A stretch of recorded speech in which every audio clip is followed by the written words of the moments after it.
और इस वक्त लिए चलते हैं आपको यूपी सरकार की के बुलेटिन में, कोरोना बुलेटिन।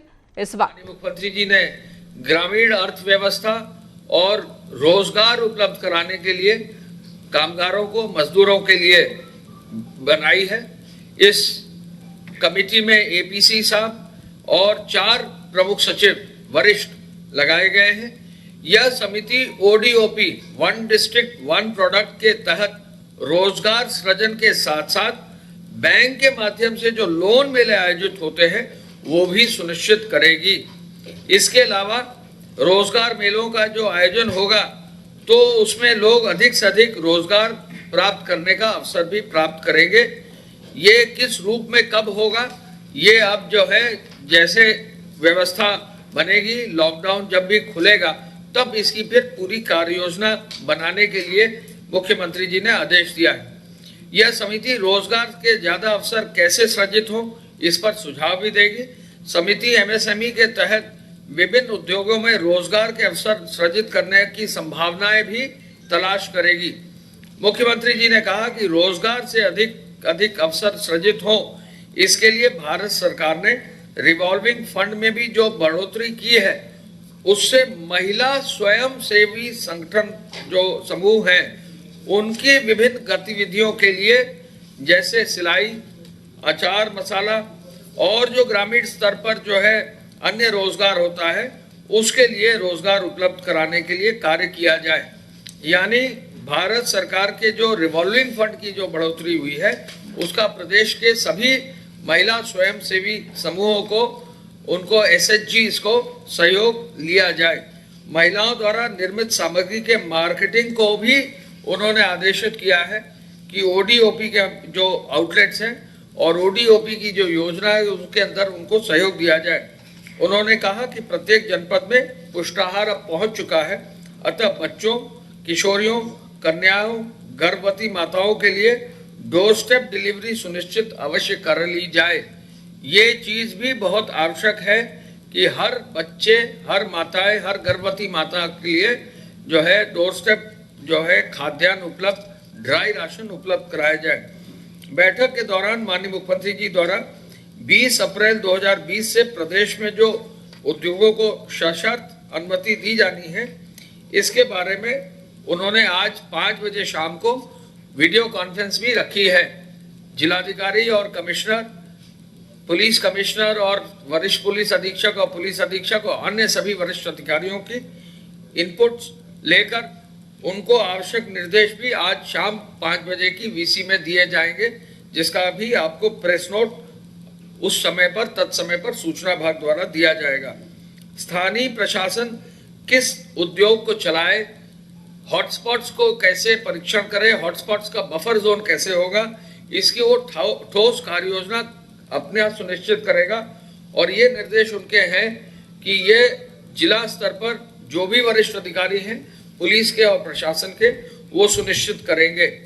मुख्यमंत्री जी ने कहा कि कोरोना वायरस के अंतर्गत, जो कोविड-19 के अंतर्गत जो लॉकडाउन हुआ है 25 मार्च से, उनके कारण ठेला, खोंचा, रेहड़ी लगाने वाले, रिक्शा, ई रिक्शा चालक, पल्लेदार, रेलवे कुली और दिहाड़ी मजदूरों के जो रोजगार का संकट खड़ा है, इसके प्रति राज्य सरकार काफी संवेदनशील है, अत्यंत संवेदनशील है और उनके लिए भी हर संभव सहायता प्रदान करी जाए। बैठक में मुख्यमंत्री जी ने प्रमुख सचिव स्वास्थ्य को यह भी निर्देशित किया है कि जिन क्षेत्रों में या जिन जनपदों में 10 से अधिक पॉजिटिव केस आए हैं उन पर अभी न खोलने पर भी विचार करने का उनको निर्देश दिया है।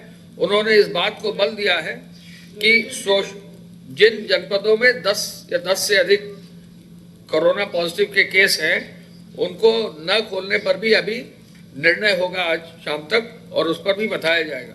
उन्होंने कोरोना संदिग्धों की टेस्टिंग अनिवार्य रूप से करने का भी निर्देश दिया है और इस बात पर बल देने का आदेश दिया है कि सोशल डिस्टेंसिंग का कड़ाई से पालन हो और 20 के बाद ये ना हो कि सोशल डिस्टेंसिंग में कहीं कोई कमी हो। कोरोना के संक्रमण को फैलने से रोकने के लिए प्रत्येक जनपद में कोरोना के इलाज में लगे जो डॉक्टर हैं, नर्स हैं, पैरामेडिक हैं, अन्य स्टाफ हैं, उनको पीपीई और N95 मास्क और अन्य मेडिकल उपकरण हर हाल में उपलब्ध कराए जाएं। कोरोना संदिग्धों के लिए शेल्टर होम की स्थिति का देखने का भी निर्देश उन्होंने दिया है। बाहर से आने वालों को हर हाल में क्वारंटीन किया जाए। इस संबंध में आवश्यक प्रोटोकॉल का पालन किया जाए। अन्य सभी लोग मुंह ढकने के लिए मास्क हो, गमछा हो, दुपट्टा हो, उसका प्रयोग कर सकते हैं। मुख्यमंत्री जी ने अस्पतालों में इमरजेंसी सेवाओं के संबंध में कहा कि यह सेवाएं उन्हीं अस्पतालों में चालू की जाए जहां पीपीई किट्स और N95 मास्क और पर्याप्त मात्रा में हो। इमरजेंसी में मौजूद डॉक्टर, नर्स और पैरामेडिकल स्टाफ को इस संबंध में आवश्यक प्रशिक्षण भी दिया जाए। मुख्यमंत्री जी ने ACS रेवेन्यू को ये भी निर्देश दिए हैं कि सभी शेल्टर होम को नियमित रूप से सैनिटाइज किया जाए और कम्युनिटी किचन का पूरा संचालन सावधानी पूर्वक किया जाए और क्वारंटीन पूरा कर चुके लोगों को वापस करके उनको निर्धारित प्रोटोकॉल के अंतर्गत भेज दिया जाए।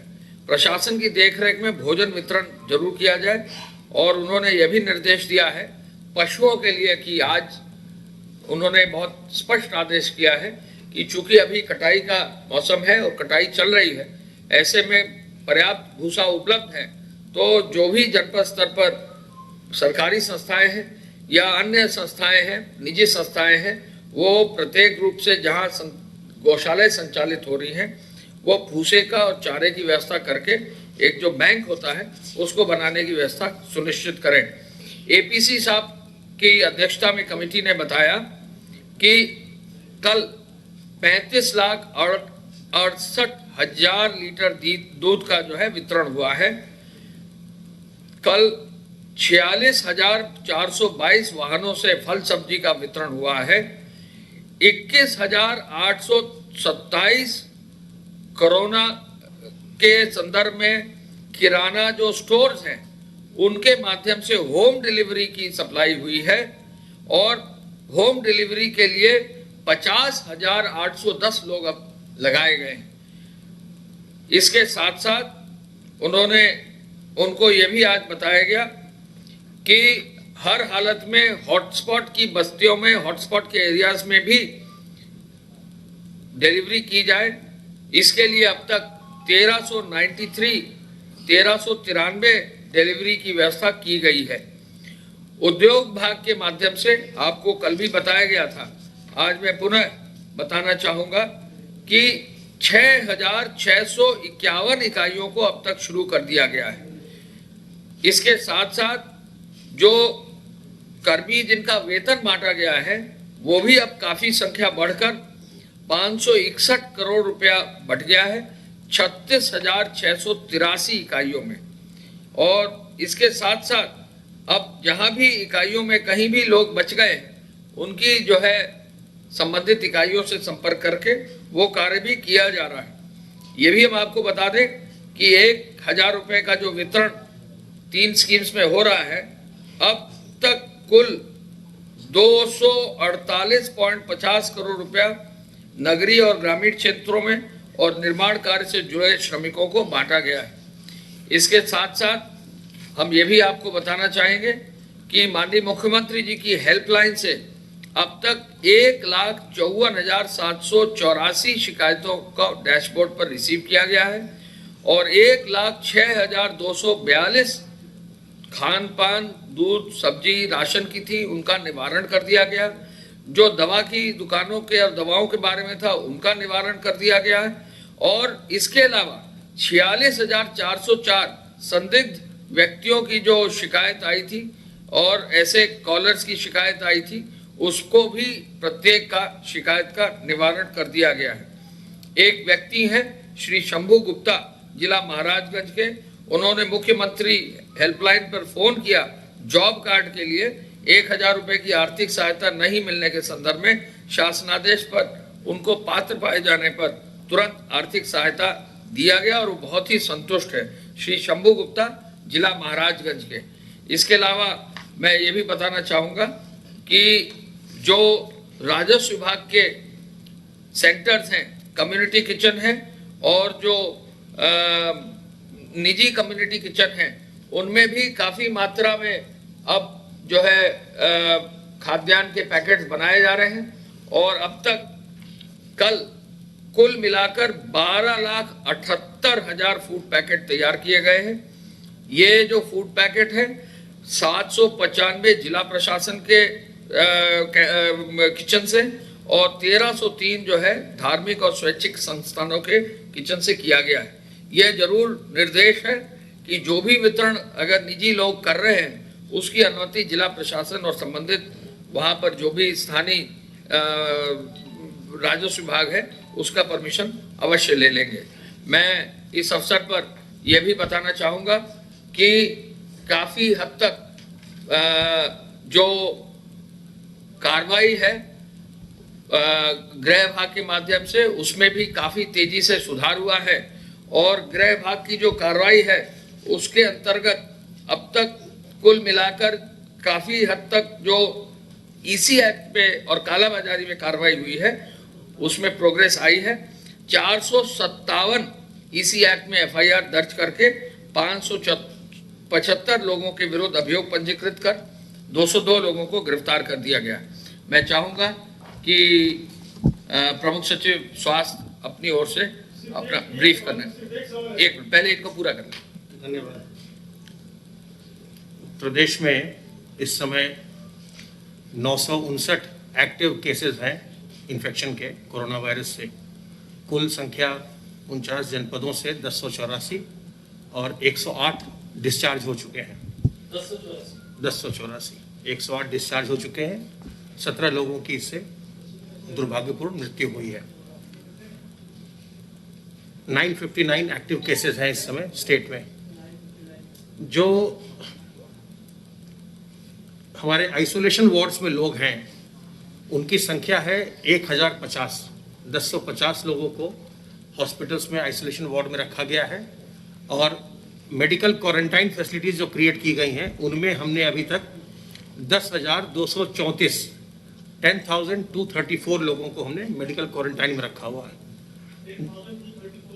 हाँ, और जो एज डिस्ट्रीब्यूशन है पेशेंट्स का वो इस प्रकार है कि 0 से 20 इयर्स के एज ग्रुप में 18.5%, 21 से 40 के एज ग्रुप में 47.3%, 40 में 47.3%, सबसे ज़्यादा इसी एज ग्रुप के लोग संक्रमित हैं।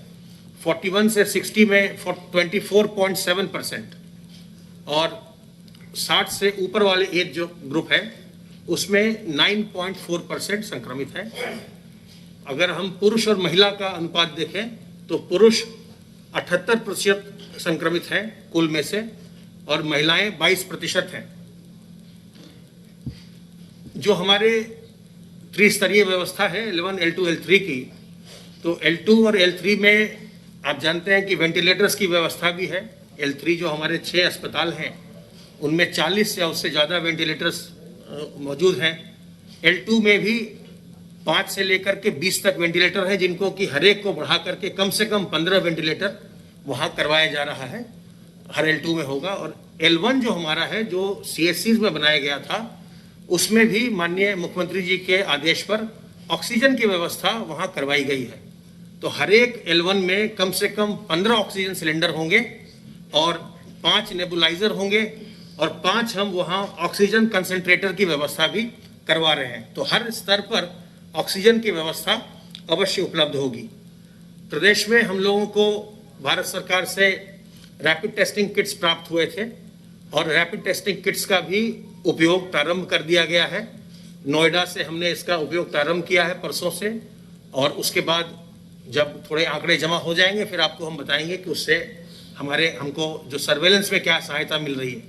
जो रैपिड टेस्टिंग किट है इसका किसी के बीमारी की पुष्टि के लिए हम इसका प्रयोग नहीं करेंगे।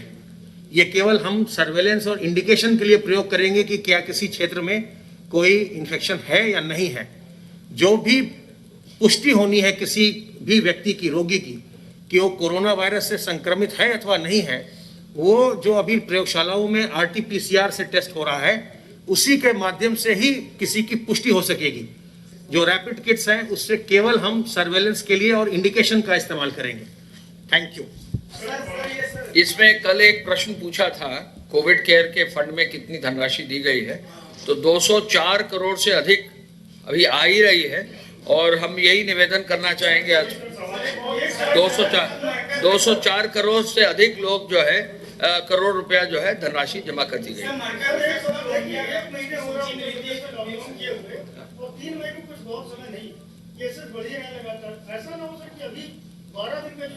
अभी आपका सुझाव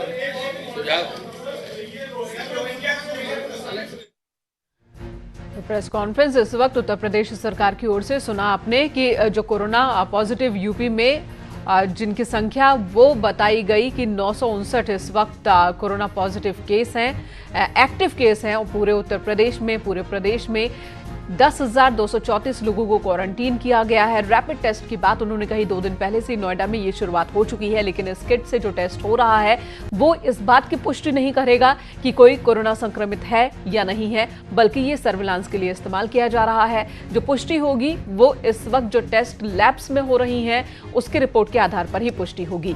कुल एक्टिव केस की संख्या 959 है। इसी बीच कई सेक्टर्स हैं जिसमें ढील देने की तैयारी सरकार ने कर ली है। कल यानी कि 20 अप्रैल के बाद से ढील दी जाएगी और इस बीच इस बात का भी ख्याल रखा जाएगा कि जहां पर भी काम की शुरुआत हो रही है वहां सोशल डिस्टेंसिंग का पालन हो और जो मजदूर काम करे उनके स्वास्थ्य पर निगरानी लगातार बनाए रखी जा सके। फिलहाल इस वक्त बुलेटिन में इतना, एक ब्रेक के बाद भी खबरों का सिलसिला